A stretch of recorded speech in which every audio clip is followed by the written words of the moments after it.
Starting? Mm-hmm. You start. Hello. You want to start? No, you start. I'll start.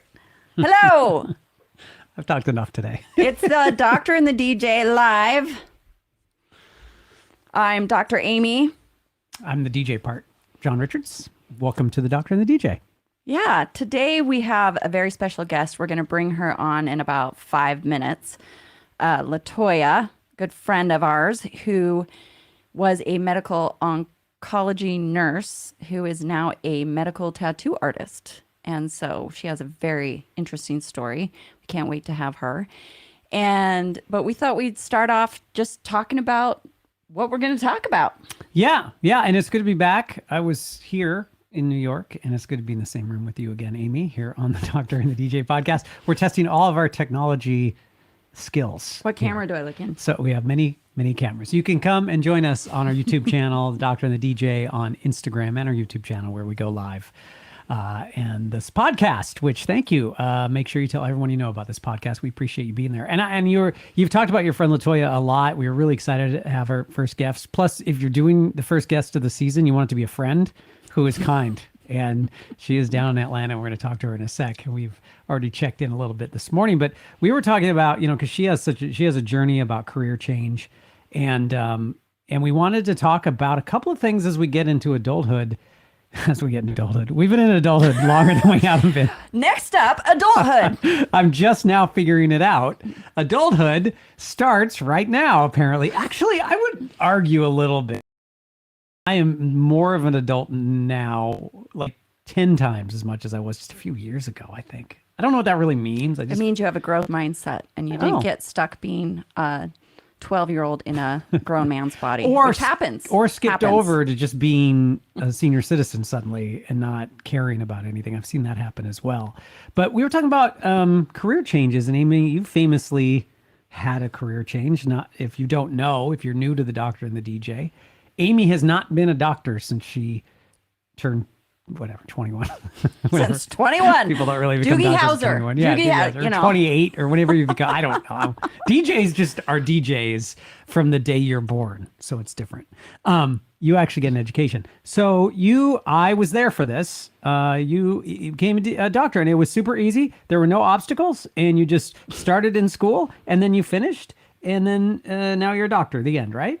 That's right. So if you were going to North Seattle Community College, I don't know, 10, 12, 13 years ago, I was the pregnant older lady in your class.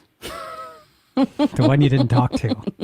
The one you didn't talk to. The one you should have been talking to, and the one you should have been lab partners with, because I'm really fucking smart. Anyway, I went back to school in my 30s to become a doctor. So I started medical school. And since it had been so long since I had been in school, I had to do all my science classes again. There's a rule, if it's been so long, you have to redo science, which makes sense because science is always changing. So I went to North Seattle Community College. And oh, by the way, right as I found out I got accepted into medical school, I found out I was pregnant with my son. Yep. So, and what might happen to people is go, oh, well, God, universe wants me to be a mom, not a doctor. And I'm here to tell you that the obstacle's the way. That's a book. That's not my saying. There's a book out there called The Obstacle is the Way. But people do this. They sort of think that when they reach a challenge, that's a sign to stop. And I would say it's the opposite. That's you're being given something to make sure this is what you want to do and how to figure it out, right? So I did. I went to school very pregnant, and at one point I was like just praying I got through chemistry and biology finals before I went into labor. Like I was on the cusp of labor. And I was just like, please, please, please. And then I took a quarter off. I took a full 3 months off. And then I came back. And then I was doing the thing where I was like breastfeeding my son in the car in the parking lot of the community college. And then going to physics And I was like, you know, trying to make sure like nothing weird happened. Like I didn't like leak milk and stuff when I'm in these like physics labs with these 19-year-old kids, you know? To say that it was challenging is an understatement. All of it was challenging. Oh, and then I went to the medical school part after the community college. And nothing happened then either. You just got into the to the community college portion where you were. It was like the island of misfit toys, the way that you described it in the class. Well, the You know, people like- that I hung out with Yeah. were not the status quo kids. Okay. Yeah. It was all this like the diversity and ability. Yes. We all kind of found each other and created our own little crew that we were rolling with. And at one point I was helping a blind woman. I was her lab partner, and she actually wasn't born blind. So she did remember color, and she did remember, she had like visuals in her mind. But I helped her advocate for herself to get an accommodation, right? Because I was her accommodation. And then we were like, wait a second, there's got to be a better way for this. And so we got tools and support for her to use a microscope. And like, you know, it was really cool. Yeah. Well, I remind you too, if you're the able-bodied person or the person who is just in school at that age, you know, you're in your high teens, low 20s, we may have been guilty of this. So it's a reminder to look around the room and be kind to everybody. But you did that, then you went through medical school, and we could spend an entire podcast on this. But one thing that happened too, as you sort of climbed up out of this going into this new career, something we've talked about a bit is the friendships along the way. That not everybody is along for the ride. They're not there when you're doing great, and not necessarily there when you're doing bad. So they may not be the friends you want to keep. If history is the only thing you have in common with a friend, sometimes it may not survive highs and lows like that, right? Yes, I would say that I lost a lot of friendships when I went to medical school and had a child. Yeah, the kid part. The first for the kid. And actually, if you want to go way back, when you and I got together and I took on a child and I was a stepmother. Yeah. Another child's bonus mom. And that was a whole change, and that was my choice. And I would have friends say things like, I would say, oh, I'm sorry, I can't meet you for happy hour. I have to pick up my child from school. And they'd say, you know, you don't have to go pick up John's kid. I'd say, actually, we're a family now.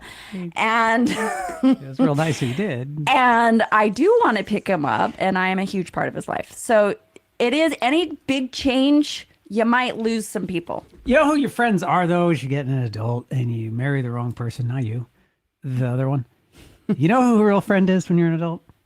When that's over, they're waiting on the other side. After you got sucked into that vortex of awfulness and were nowhere to be found, and they didn't want you near your friends because they were going to liberate you from like this horrible situation. And then when you come out on the other side, Amy, those people waiting for you, open arms, like heaven almost. You see those, you know, they talk about in heaven, you see glowing lights. And, Is that what it is? and you see these people Okay. who are in your life.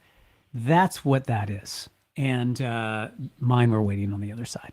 Well, who's waiting on the other side of this That was- podcast is our friend Latoya. Let's bring her on. That was my break to play the theme music. But Hey y'all. Hey! Let me find my screen again. Hey. We are so excited to have Latoya on the podcast. Latoya is a friend of mine, and we met at a retreat / conference. I can hear your Give me phone. your mic. I know I'm trying to turn it all the way down. Let's see.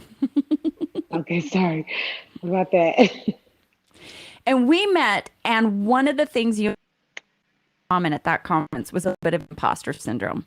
You and I were like, Ooh. what are we doing here? And then we kind of bonded over that, like, what are we doing here? And between the beginning and the end of that retreat, you and I had many conversations where we ended up was, hell yeah, I belong here. Yeah, we Like, did. yeah, we're doing shit. We're doing stuff in our life. Um, but I'm so glad you agreed to do this podcast because I really think your story is amazing and inspiring. Oh, thank you. And it's one of change and transformation and going from a safe, cozy circumstance of a nice paycheck to taking a risk and opening your own business and doing something completely different. And I'll just let you tell the story, but I know not everybody was receptive. I know not everybody was on board with new Latoya. No, no. Why don't you tell us how it all started, or like give us a background? What were you doing before and what are you doing now? So, hey everybody, I'm Latoya Denique. I am a medical tattoo artist and the owner of Scar Alchemy here in Atlanta. And in my former life, I was an oncology nurse practitioner. I worked for Emory Hospital, a world-renowned hospital. I worked at Grady Memorial Hospital here, which is the only level one trauma hospital in Atlanta, and it's one of the top level one trauma centers in Georgia. And I was just doing my thing in life, going about. And I think probably what really started this whole transformation is I became a mom. That's like kind of where I pinpointed. But it really, when I think about it, it really had started before then. I just honestly was too afraid to even give the chatter in my mind some attention. But when I became a mom, things like started to be very clear and very evident about the way I wanted my life to go and wanted to show up in motherhood and the example that I wanted to set for my son. And I stopped being able to ignore uh, my spirit and all of the little nudges that I was getting. And so I read Big Magic. I always try to tell people that part because that's really what lit my fire. I read Big Magic. If people aren't familiar with that book, it's Elizabeth Gilbert. She wrote Eat, Pray, Love. And at the time, I was in a book club with friends, and we had read the book, and we were all sitting around and talking about like we had different scenarios in our life. And the premise of Big Magic is you get an idea, and the idea wants to be made manifest. It wants to come alive, and you just have a short amount of time to act on the idea. And if not, it'll float along, and you will see it happen for somebody else. And we'd all kind of share stories about like how that had happened to us before, and like, oh, you're watching TV or you read a magazine or somebody tells you about something and you're like, I had that idea. And I literally can remember where I was. We were sitting in the park and I was like, the next time an idea comes to me, I don't care what it is. If it's to start a sock company, I'm gonna do that shit. Like I was so passionate about that because the book was like, this is such a everyday thing. We make it such a big deal, and once you start moving, things happen. Said that, and literally like 3 months from when I said that, one of my patients came into the clinic that day. I was treating one of my breast cancer patients, and she joked to me that she had had a mastectomy, so she had one natural breasts and then one I call them mounds. It's basically like imagine Barbie doll with no nipples. It's just a boob, and they don't look very human. The nipple and the areola is what makes them look human. That's what makes you differentiate that between anything else that you've seen like that. And she joked to me, she said, one of my girls can see and one of them can't. And she was looking for she was looking for an areola artist. And we referred everybody in the city to this one artist, and she said nope. She said I went through her portfolio. It's not very diverse, and she said you find me somebody. And honestly, at the time, I just thought she was internet naive. She was an older woman, like in her late 50s, early 60s, and I just figured she just didn't know how to use Google or the internet. So that was my project. I said sure, I'll go home. I know I can find you somebody. I'm like, we're in Atlanta, girl. This is easy. And I went back to my office that day and started an internet search and could only find, probably this was like in 2019, maybe 5 artists throughout the US who even offered this service. And I was like stumped. And then like all of the feelings set in. And I was like upset because breast cancer disproportionately affects Black women more than any other race, and there are all these medical barriers. And I had never seen in practice, and I had been a nurse practitioner for almost 10 years at that time, and I had never seen one of my patients have that service. I knew it existed. We talked about it all the time, but I had never seen anybody get it. And at the time, I think I just thought that maybe they couldn't afford it or they weren't interested. And it never dawned on me that they didn't have access to it because there wasn't anybody to provide it. And I was just like, wait a minute. And then literally, like I tell this story when I tell this, it literally feels like a little like fairy floated down out of the sky and a voice was like, you can do it. And that was like big magic. And I was like, oh, wait a minute. Like it was literally like that was it. They was like, this is your thing. And I was like, hold on, no. Wait a minute. And then for like maybe 3 months, I wrestled with that idea. I started like researching and doing all this stuff and kind of thinking in my mind of what blah blah blah blah blah. And then I finally jumped. And fast forward 3 years later, here we are. Do you, if that had come to you without opening yourself up to the possibility, do you think it would have passed and the moment would be gone until you found that? Do you think you Oh, were oh, absolutely. Because I only told the idea to one person. I told it to my god sister. She's like kind of like we're like she's older than me, but we're like the same mindset. She's like the yeah. person that I can like share those kind of things with. And like I said, probably maybe like 3 years before that, I felt like I wanted to do something different, but the concept of that was so big to me because I had invested so much. Like I was well respected in my industry. I had gotten like a lot of awards for this. My family bragged on me about having this job. I had student loans out the wazoo. You know what I mean? Like, and I actually loved what I did. I really, really enjoyed it, Mm. but I didn't know what I wanted to do next. But like the idea of like I'm supposed to be doing something else was too scary for me to even like conceptualize. I just was like, I changed jobs. So that happened. So then I went to a whole different facility. I was like, maybe it's this, maybe it's these type of patients, maybe it's this. So let me go somewhere else. So when that happened, I remember I went home and told my sister, and she was like, that's interesting. Like, what are you gonna do? And I was like, I don't know. Maybe I'm just gonna like try to do this on the side. I was like, I don't know. I'm just gonna like figure it out and see, maybe I could just add this. I like didn't even like flesh the idea out. And then for like literally like a month, I started doing all this research. And I remember one day I called her and was like, I think I'm gonna like be a permanent makeup artist. And I was talking and talking, and she was like, "You're so excited," and I was.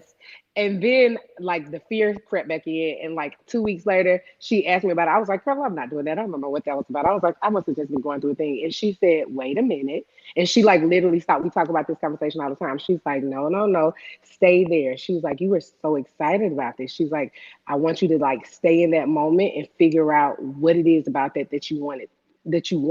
And I was like, it's the freedom. It's like the create for me, it was like the creative freedom because I had been a creative all my life. I was a dancer. I used to paint. I was like, I used to be in this big art show that travels. It's like having a 20-year anniversary. And I had kind of like pushed all that down. And I was like, I want to just have the freedom to like be more creative every day. And I'm not able to do that at the hospital. So had she not stopped me, I would have just kept going, and it would have been another girl it, y'all would have been talking to having it this conversation, you not know me. yeah, it's interesting. Like this runs into relationships too a little bit. What hit me is that I often see people. It's almost more dangerous, not miserable, if you're not. I mean, you were saying you like what you did, and that Oh, I really you enjoyed it. did, yeah. And in kind of a relationship where it's like, it's okay, like, It's not. It's fine. yeah, Yeah, well, like we're in the yeah, 80. We're like yeah, coasting along. There's yeah, nothing to complain about. right. And then Yeah, I tell that 10, to people all the time too. 10, 20 Yeah, years pass and you realize, oh, that could have been this much more, and like really living my true life. And right. it's I'm so glad you brought that up. And while we're talking really quick, just tell me too. Amy has told me a little bit about what you do, which I think is absolutely amazing. And she said so many amazing things about you. But what a medical tattoo artist does, like, who are you serving, and what exactly do you do? Right. So that's a good question. So it's medical tattoos and it's different from traditional tattoos, meaning I don't draw like designs or any of that on people. Basically, what I do is I help conceal and cover up surgical scars. Mm. I'm going to start doing areola restoration. So what that is after women have breast cancer, they'll get breast implants, and it's literally just a mound, like I said, but there's no nipple, there's no areola. And so people disconnect from their bodies, even with all types of surgeries, because we hold a lot of shame in our skin. And you probably can imagine that if you have a scar anywhere on your body, you literally can go right back to that place, remember everything that happened, and you remember all of those memories. And it's like falling down with your cousins playing, football. But for some people, it's an abusive relationship. For some people, it's a trauma like a car accident. For some Mm. people, it's cancer. For some people, it's like they went to go get some random cosmetic thing repaired, and then they had a, jacked up surgery, and they're living with that. So it's not always nice, happy things that people remember. A lot of times it's trauma. And so I basically create custom blend ink to match their skin tone to cover up, and it's essentially like permanent makeup. And I tell people it's not so you can forget the scar, it's just so that's not the first thing you see Mm. when you look at yourself in the morning. Wow. That is very powerful. I Yeah. would also say, and you tell me if this is how you see it or like what people say about it, when you're bringing attention to it, but you're, I mean, I worked in music for a long time, so I always think of these music references that you're taping over. That Mhm. for people who remember what cassette tapes were, Oh, like old school. Yeah, like the You tape tape. Like, over yeah, the, you're yeah. like rewriting it. Yeah, yeah, you're yeah. you're crossing it out, you're rewriting, and Hmm. you're taping over. And that doesn't mean it's not there or that you ignore it or it's avoiding it. In fact, you're doing just the opposite. Is that attention you're giving it and that you're choosing now. That's the part. It's I tell people I'm like you get to choose because sometimes people have scars. I just did a I was at a big conference this weekend and I had a model and I did a demo and she had a tattoo, an infinity tattoo right here, and she's in a very like a sales position where she goes around to offices and meets with different people, and she's like, I literally have to wear long sleeves to work because there was this tattoo. And I mean, like, an infinity symbol isn't something that's like, oh, what is that? But she got it removed and it looks even more noticeable. And she's like, my whole point was when I got that was something I did in my 20s. I'm now like mid 30s, and I don't even like this symbol anymore. Then I got it removed, and I still have to wear long sleeves because she said she uses her hands a lot when she talks, and like seeing her, and I'm like, oh yeah, it's right here. Everybody can see it. And she's like, now it's a whole thing of like, well, what was that?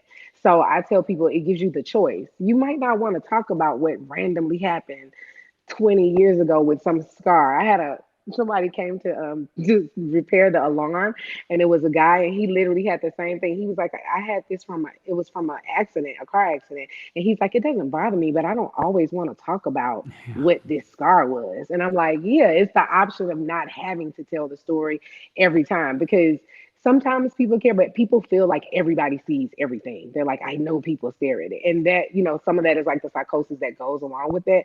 But it's different if every time you're out, people do ask you about something. You know what I mean? Like, that's easy for us to say, but if every time you're out having fun, people go, what happened to you right there?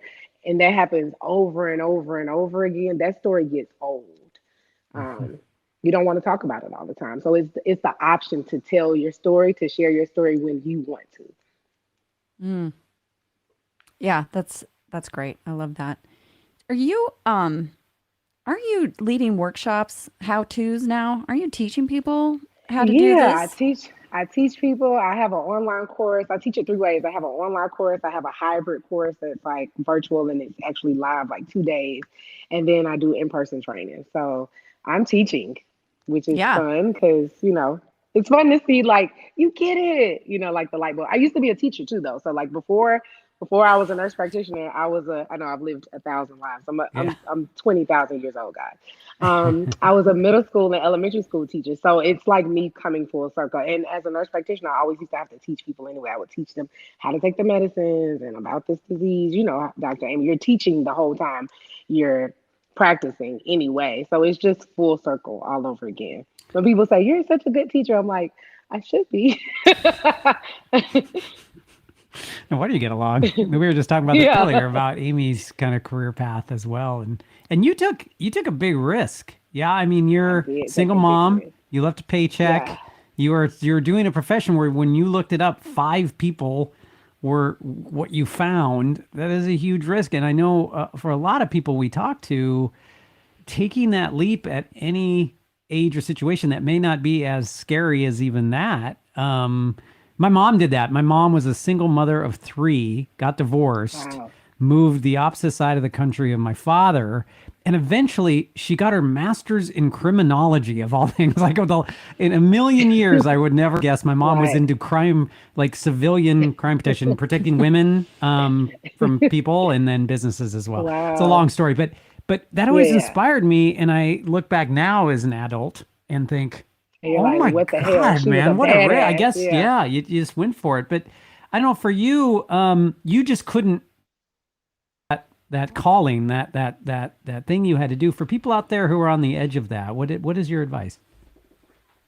I would say it's going to be scary. It's always scary. Even when I like sometimes I'll like tell that story or I'll write that story and I look at it and I'm like, that is the craziest shit I've ever even heard of. Like it kind of gives me chills like sometimes too if I write it all out and or like when Yeah. I tell it to people I'm like they think I'm crazy and I didn't tell people my plan. I like but I have that mindset. I know not to do that. I have read I'll think of it. I'll think of the book in a minute. But you know, you can't always tell everybody what you're doing because some people will just project and you'll when you're like right in the thick of it, if your ideas and your goals aren't solid, you'll just take that on. It's their own fear and they'll like give it to you like you shouldn't, but really it's like they wouldn't. So I Yeah. knew not to tell everybody anyway, just because I did not want people to give me their fear and then me start kind of like having that play in my head.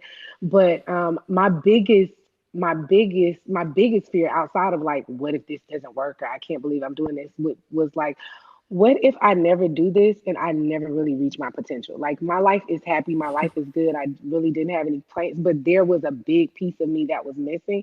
And I was like, I kind of know what that looks like. I've seen people, you know, like you said, mostly like relationships where people are like together, but they don't seem happy. Mm. And like together is okay, but happiness is amazing. And I'm like, I just kind of gave it. I was like, okay, so if I had a genie and they were like, do you want to live the life you're currently living or do you want to live this amazing life? And the only way you're gonna know if the amazing life is yours is if you go for it. Like, let me go for it. And maybe like a little cushion was like it's medicine. In my mind, I'm like, people are gonna be sick forever and ever and ever. I can always go back to medicine, but I didn't. I kind of just was like, I don't want to be one of those people who never knows. Like to get to the end, and probably because I worked with cancer patients, I always used to say like live out loud because my patients would say stuff to me like go for it, do it. Like I saw that every day as a reality, and I'm like, I do not want to be 10 years from now, 2 years from now, going like, damn, what if I would have just tried it? You know what I mean? It may not have been. It's like, what if you fail, or what if you fly? Like that was like the quote that kept going over in my head. I'm like, well, bitch. It's me. I'm like, bitch, I'm gonna fly. Like I'm jumping, I'm gonna fly. I'm gonna have to hit the ground first, and then I might jump again. You know what I mean? Like, but I'm that girl. Yeah. I I think this is true that a lot of people get they wait until something bad happens, Yes. Instead right? of Like doing it before. they wait for something to happen Mm. because when things do happen, John and I call it the clarity. Like when someone dies, you Mm. get the clarity. Mhm. Like you are Mhm. Mhm. suddenly crystal clear on what's important. Mhm. But Mhm. what if you could get there without With it. that?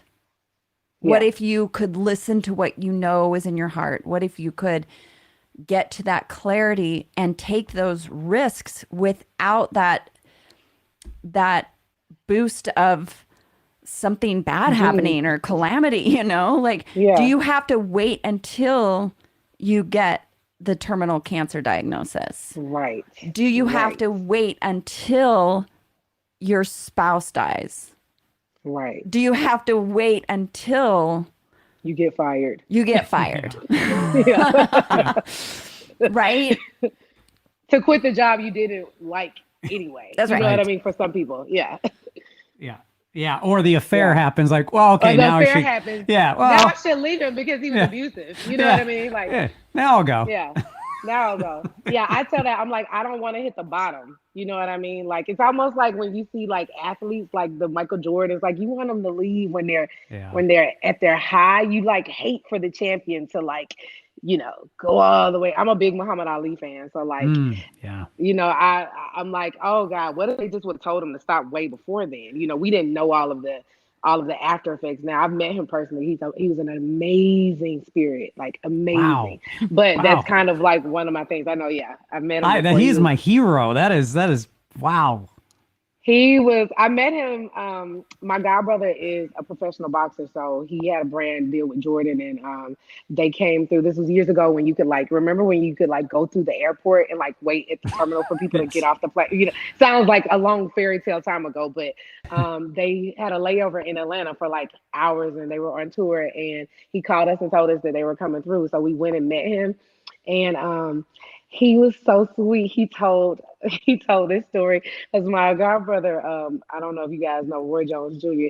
He said that Yeah. your brother thinks he's handsome, but I'm prettier than him. And Oh my I gosh. just remember being like, he literally still has that fire. Like this Right. was I was like, that's all he said because he couldn't really Yeah. communicate well, but that's all he said. But he whispered it to me. And I remember being like, what? Like, I was like, oh my God. I felt like even more in love with him Oh. then. But like, yeah, he just has like a huge spirit. But I always think about stuff like that. You know what I mean? Like, if we could have captured him when he had like so much to say still Yeah. before he was almost silenced by that. Like that's kind of where I want to be. I'm like, I don't want to hit the bottom. I want to go out blazing and make my own path instead of having to kind of chase it Yeah. because Yeah. it feels different. Yeah. You don't want to fight Larry Holmes. You Right. retire before I want to before retire that before fight. it gets there. Right. Don't That, rope it, that don't would, me to death, baby. exactly. Latoya, I want to segue this conversation Okay. into friendships. And like our friendship, we can start there, but I think sometimes people hold themselves back because they're afraid of losing friendships. And some of those friendships are built on negativity or complaining. And then once you do kind of take the reins of your life, like you figure out how to get out of the trunk of the car that like someone else is driving, right? Like you figure out how to get from like victimhood and like, Right. and then like maybe you're in the back seat of the car. I know I'm going in this Right. weird analogy, but gotten- I got and then you. maybe you I'm go in the the metaphor. I see passenger it. seat, and Oh, then you're so close, and now you're in the driver's seat. now you're in the Keys. driver's seat, right? And then some people they're just cozy in the trunk, like they Or don't they're want to like, be. who told you you could drive? That's right, and they don't want to be responsible for driving because you got to stay awake. We could go so many directions, right? Right. All the things that. And you and I missed my flight. So you and I were at this retreat. And I missed my flight, but I knew I was missing it and I was okay, right? Like I knew the flight 'cause was leaving. You were like, look, just for the record, I told Amy to go downstairs and catch her flight. And she was like, I don't want to miss this part. Really? There was a gospel choir. Like I was like, I'm not missing this. She was like, I don't want to miss this part. And I'm like, girl, you better catch your flight. And then she went downstairs and then she came back and was like, fuck it. It's too late. Wow. Amy wanted to experience one more thing and miss the flight. No One more way. thing. She's like, I'll just change my flight. Yeah. It's awesome. And I changed my flight. And then I was like, wait, how are you getting to the airport? Because I had a car and my car bailed and they're She's like, I not had a coming car back. for my actual flight. For my Yeah. actual flight, I had a car. I don't have a way to the airport right now. So I'm like, girl, I can't sit. It's plenty of room. Come on. We going to the same place. Yes, you can ride with me. Yeah. So I got a ride in Latoya's car, the car she hired, My car. the car for hire. And we're having this conversation about losing friendships because we were bonding over our new friendship, and we were saying that we had been so inspired by this retreat we were on and so inspired by all the things we had learned, and we were just more and more and more like ready to go with all the things we were doing in our lives and feeling inspired. And you were telling me how lonely you felt sometimes, that some of your friends they were just not into new Latoya. Not that you were ever not new Latoya, but you stepped Right. into yourself of who you really are. That's really what happened. And there was this hike during the retreat with all these inspiring people. And we like hiked up this mountain, right? And you and I, the phrase came out, your friends are at the top of the mountain. And we just kept saying that. We were like, our friends are at the top of the mountain. The friends are at the top of the mountain. The ones that are willing to climb with you and then hold you up. And cheer you And on. then got in on this. What the drivers The say, driver, remember? the Driver's driver all was into this ear conversation. hustling. He was like so into this conversation. He was like, yeah. And so the truth is, and me and you looked at each other, was like, he was listening the whole time. Yeah. But he said that it happens to everybody. And he said what you can't do is just keep looking back. You have to look forward because your friends are at the top of the mountain. He said the people who are really meant to be in your life will show up for you. They'll be there and like kind of like because I said it was so bittersweet. I said it's so bittersweet because it's basically like for me it was like okay, I stepped into this whole new part of my life and then literally there's nobody that's coming along with me. So you start a new thing and you're all along starting that new thing and then literally like in the other comfort spaces of my life there's nobody there either and it felt very lonely. And he just was like, yep, and that's how you know you're in the right place. And I was just like, well, damn. Getting the truth I bombs was from like, the Dude, car driver. don't even From the- start. I've from the learned so Uber many driver. things from the drivers.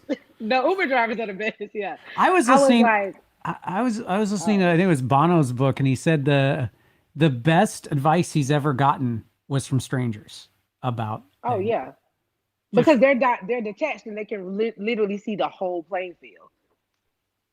God, And whether you take their advice or not, they can be honest with you versus, That's you know, right. people close to you are like, I don't know if she's going to receive this or I don't know if I want to say or I already told you that. The strangers are like, look, yeah, okay. that's what he said. He was like, that's how you know you're in the right place. If you look around and you by yourself and you're doing what you're supposed to be doing, that's how you know you're in the right place. And me and you were just like, I just remember being like, I felt like my heart just like exploded. I was like, okay, put my big girl panties on and just get comfortable here, you know? Yeah. Mm-hmm. Yeah.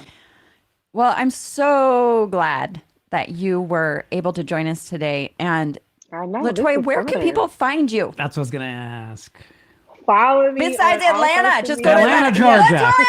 Latoya! She's in I'm Atlanta. in my It's in the South. You can find her.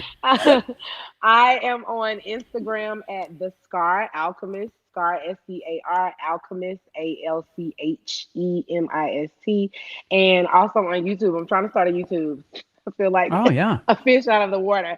All things behind the scene, mom life, regular life, the Scar Alchemist on YouTube, and I'm making my way over to the other social media platforms. You know, it's a process. Yeah. But the Scar Alchemist and my website www.scaralchemy.com if you're interested in services or know anybody who is or even want to like jump out there and try something new. I'd love for you to be my student, to be my client, to be my Yeah, fan. people fly into Atlanta to see you. Yeah, like 70% of my clients fly in. I had one my client yesterday was from Arkansas, and I remember I was trying to figure out where she was from, but based on her address, and she's like Little Rock, and I was like, oh, I don't think I know anybody from Little Rock. Little Rock, like, hey, girl, yeah. So Yep. most of my clients do. That's awesome. See, Yeah. you started over, and people are flying. You flew. Okay, ready? You No. flew. No. Look, No, he said no. no. He's not Let me getting- just get out of the way. I did not. I flew. And then they are literally flying to you. Flying to see me. That's right. Look Latoya, at how the universe brought that thing full circle. I do a morning radio show, and it's like half my show is me going, oh, I've come up with this. Hers, mine are mixed in dead jokes, and it's just not great. Like, when Amy gets on, it's amazing. If you don't mind sticking around for a sec too, Amy and I, we're doing this retreat. I'm just gonna charge my phone up real quick. If you see me, yeah, we are actually talking to our subscribers and people who follow us, and we're doing this retreat down in Palm Springs. It's going to be amazing. Ooh, and the message that we're telling people too is we're asking you to stop what you're doing. Not literally, you can keep doing all the things if you're holding a baby or you're driving a car. But I mean, see this way. See? Yeah, because I was like, wait a minute, hold on, Paul. Wait, hold on. Stop Drop what you're the doing. baby. Drop your baby. But we're hoping that this, not hoping, we know that you need the clarity of sitting. Again, we're not strangers, but we are a third party here and can talk to people honestly about where we're at this age and where we're at with our careers and where we're at with our mental health and how we're viewing the world. Mm-hmm. And we're going to head down for 4 days. Now, Amy's led retreats. I'm very excited about this. I feel I'm telling people to come down to learn some things. And I feel like John Richards is going to walk away learning more than anyone. It's always like that, though. It's like, but I got you is the point. Yes. Yeah. And so it's so interesting that we're in this conversation because we are asking people to take this chance, and this is over 4 days, and not an entire career change or I'm not, and this is a big decision to come down and do something that can change you. But Amy has come back. Like, she talks about you and how she came back. Just like she was in this space where you said, where she was on her own and talking about how great it was to meet like-minded people and to have allies and to have like a new perspective. And we've realized through this podcast and in our community that we wanted to do more. So we're actually talking to people directly now to come down to this, right? Yes. So Latoya and I. Oh, we're echoing now. We're echoing now. Latoya and I met at a retreat. That's right. And the obstacle is the way. So we were talking earlier, actually, before we all hopped on official, we were talking off the live, and we were talking about whatever obstacle you have to overcome to do something like that is the portal to your freedom. I think that's amazing. I love that. I think that's so important because I can't hear you now. Dang. There you are. Okay. I think that's so important. I think when you do retreats, what people don't realize if you've never been on a retreat, because the one you and Amy, the one we met on, that was like my first one, that was my first retreat ever.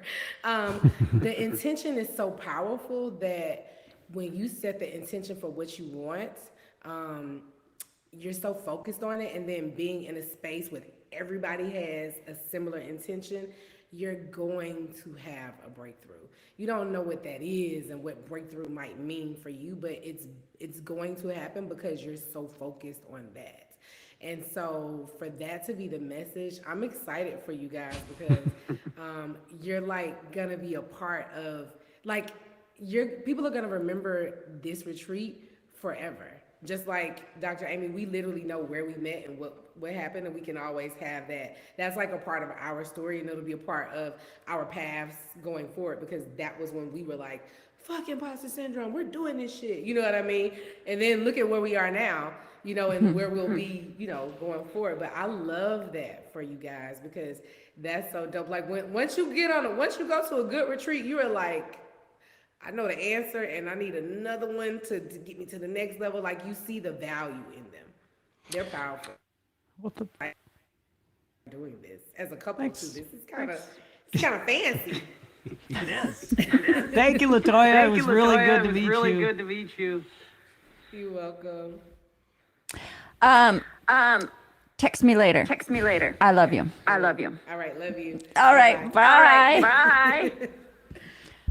Bye, everybody. Thank you Yeah. for hanging with us on Yeah, the Doctor real- and the DJ today. Real big thank you to Ruinous Media and to Michael Lerner for our theme song, and to everybody who's watching and listening. And remember to tell everyone you know about the podcast. And again, you can download this wherever you get your podcasts. And I think that's about everything. Did we have everything? We still have spots on that retreat we were talking about. Yeah.